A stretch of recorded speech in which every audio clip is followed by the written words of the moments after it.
નમસ્તે બાળકો, સુબહ પાઠ થોડોક જે આપણે રેશમાની વાત કરી એ થોડોક અધૂરો હતો. હવે પછીના આ તાસમાં હું તમને સમજાવું છું. दादी जी रेशमा और गोलू को क्या कहती हैं कि ये दीपावली का जो त्यौहार है ना, उसमें बुराई पर अच्छाई और असत्य पर सत्य की सदा जीत होती है. हाँ बच्चों, बुराई का नाश होता है और अच्छाई की शुरुआत होती है. असत्य दूर हो जाता है और सत्य की ही सदा जीत होती है. ऐसे ही रावण को मारकर राम अयोध्या लौटे, तब सब अयोध्या में ऐसे ही दिए जले, फटाके फूटे. तो दिवाली का त्यौहार, इस दिन रावण को पराजित कर राम अयोध्या लौटे थे. देखो, इस दिन रावण को पराजित हारने के बाद राम भगवान है अयोध्या लौटे थे. उसी खुशी में यह त्यौहार मनाया जाता है. दादी जी गोलू और रेशमा को यह बात बताते हैं. रेशमा और गोलू बड़े ध्यान से दादी जी की बातें सुन रहे हैं. कौन सुनते हैं? गोलू और रेशमा, ये दोनों हैं दादी जी की बात ध्यान से सुनते हैं. कुछ देर बाद सबने मिलकर पूजा पाठ की. घर में देखो पूजा भी होती है, हम भगवान से प्रार्थना भी करते हैं, दिए भी जलाते हैं. अभी अभी तो हमारा ये दीपावली का त्यौहार चला गया है. आपने भी देखा 5 दिन का त्यौहार होता है. लक्ष्मी जी की पूजा भी करते हैं. तो ऐसे ही रेशमा के घर में भी सुबह सब लोगों ने ऐसे मिलकर पूजा की और सबको प्रसाद भी दिया गया. गोलू अपने दोस्तों के साथ पटाखा छुड़ाने में मस्त था, मग्न हो गया था. देखो, दीपावली के त्यौहार पर हम क्या करते हैं? फटाके छुड़ाते हैं. इधर ये जो छोटा भाई था ना रेशमा का, गोलू, वह भी अपने मित्र के साथ ऐसे फटाके छुड़ा रहे थे. रेशमा अपने दादा दादी के साथ फुलझड़ियाँ जला रही थी. रेशमा तो अपाहिज थी, फिर भी कुर्सी पर बैठी बैठी क्या कर रही थी? दादा दादी के साथ फुलझड़ियाँ जला जलाकर खुशियाँ मना रही थी. इतने में रेशमा ने क्या देखा? इतने में कुर्सी पर बैठे बैठे रेशमा ने देखा कि गोलू के जिस फटाके को बुझा हुआ समझकर छोड़ दिया है ना, उसमें से चिंगारियाँ निकलने लगी. क्या निकलने लगी? आग निकलने लगी, चिंगारियाँ निकलने. गोलू को पता नहीं था कि मेरे पीछे है ना वह फटाका जल रहा है. गोलू की पीठ फटाके की तरफ थी. गोलू की पीठें फटाके की तरफ थी. उनको पता नहीं था फटाका पीछे है, वह जलता हुआ मैंने छोड़ दिया. तो रेशमा बहुत चिल्लाई, गोलू गोलू, तुम्हारे पीछे फटाका जल रहा है, तुम्हारे पीछे फटाका जल रहा है. लेकिन ये फटाकों की आवाज़ में गोलू कुछ सुनता ही नहीं है. आपको भी तो पता है, आप जब फटाके जलाते हैं तो अम्मा, मम्मी, दादा, दादी सब आपको ध्यान रखने के लिए बोलते हैं.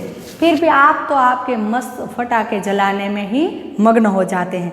ऐसे इधर भी ऐसा हुआ कि गोलू फटाका जला रहा था, पीछे फटाका जला हुआ था.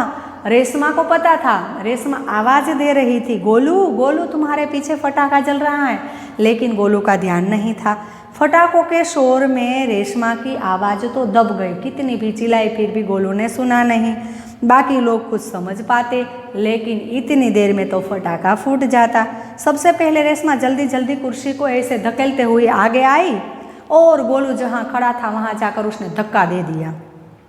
उसने गोलू को जोर से धक्का दिया और खुद आगे निकल गई. क्या किया? गोलू जहाँ खड़ा था ना वहाँ जाकर कुर्सी रखकर उसने धक्का दे दिया और आगे निकल गई. अपने आप कुर्सी से नीचे गिर गई. अपनी कुर्सी की गति के कारण वह भी एकदम धमाक आवाज़ आया. आवाज़ सुनते ही सब जोर जोर से बाहर निकल आए. धमाका हुआ. रेशमा की कुर्सी के गोलू को जलने से बचा तो लिया, लेकिन भैया को जोर से धक्का दे दिया. गोलू को कुछ समझ न आया कि उसने धक्का किसने दिया और क्यों. यह सोचकर गोलू तो नीचे गिर गया धक्का के वजह से, और रेशमा भी नीचे गिर पड़ी. धमाके की आवाज़ सुनकर माँ, पिताजी सब लोग बाहर दौड़कर चले आए. ये फटाके की आवाज़, कुर्सी की आवाज़, गोलू को गिरने की आवाज़, ये सब सुनते ही माँ और पिताजी घर में से दौड़कर चले आए कुर्सी रेशमा के ऊपर भी और रेशमा उनके नीचे। ये धक्का की वजह से, धक्का देने की वजह से गोलू को तो बचा लिया, लेकिन रेशमा भी नीचे गिर पड़ी, उनकी कुर्सी उनके ऊपर गिर पड़ी। पिताजी ने कुर्सी सीधी की और रेशमा को उस पर बैठा दिया। पिताजी ने क्या किया, कुर्सी सीधी कर ली और रेशमा को कुर्सी पर बैठा दिया।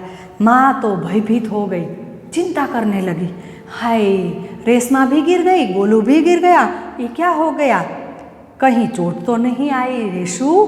माँ तो तुरंत पूछने लगी, रेशु बेटा तुझे चोट नहीं आई ना, तुझे कहीं लगा तो नहीं ना।